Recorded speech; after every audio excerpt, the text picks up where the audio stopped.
2 Corinthians 5:21. 500 years ago, Martin Luther called 2 Corinthians 5:21 the Great Exchange. You see, in referring to Christ's crucifixion, the Apostle Paul wrote in 2 Corinthians 5:21, "For our sake he made him to be sin who knew no sin, so that in him we might become the righteousness of God."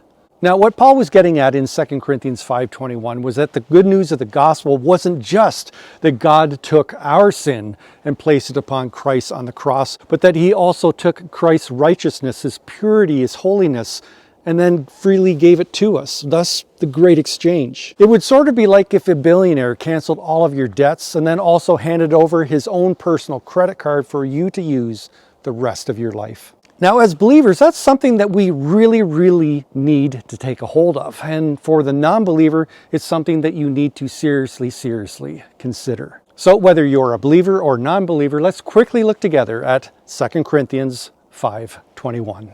Now, Paul, in fact, had written 4 letters to the Corinthians that we know of, but only 2 have survived, being found in the New Testament, what we refer to as 1st and 2nd Corinthians. He wrote 1 Corinthians about 54 AD, and he addressed a lot of moral issues that were plaguing the churches there. And let's just say that if you think that your church has issues, that your church has problems, well, just read 1 Corinthians. They were one messed up bunch. Then about a year later, in 55 AD, he wrote 2 Corinthians. It would seem that by then, most of those moral issues had been resolved, but now something else loomed, the so-called super apostles. Men who claimed to be apostles, and they went around saying disparaging things about Paul's ministry, saying that he wasn't really a true apostle. He was weak. He didn't know how to speak well. Just don't listen to the guy. And so Paul spent the first third of 2 Corinthians basically defending his ministry, with 2 Corinthians 5:21 really being the summation of what Paul's ministry was all about. For our sake, God made him who knew no sin to be sin for us, so that we might become the righteousness of God. Now, there's 3 points that I quickly want to make here, so here's point number 1. Christ was sinless. When he was alive on this earth, he never sinned, not once. That's because he was God incarnate, fully God and fully mortal. As a mortal, he faced all of the temptations that you and I face, and yet because he was God, he was able to resist them all and be without sin. Point number 2, because Christ was sinless, only he could be offered as the perfect sacrifice. Now, I realize that as modern people, the whole idea of sacrifice is a very weird, strange, and foreign concept.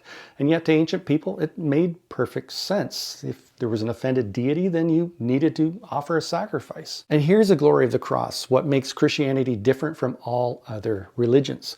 Instead of us striving and offering a sacrifice to God, God offered his own son as a sacrifice for our sins. Even though we're sinful and deserve judgment, God transferred our sin over to Christ so that we could be forgiven.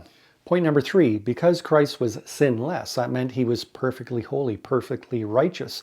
And so therefore, God transferred Christ's righteousness over to us. Again, it's like a billionaire who forgives all of our debts and then hands over his personal credit card for us to use the rest of our lives.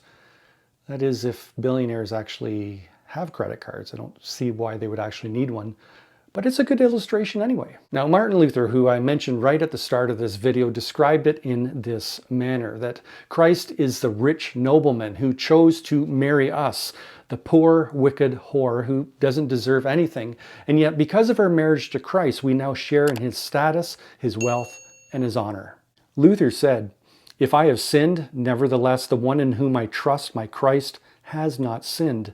Through our marriage, all that is his is mine, and all that is mine is his."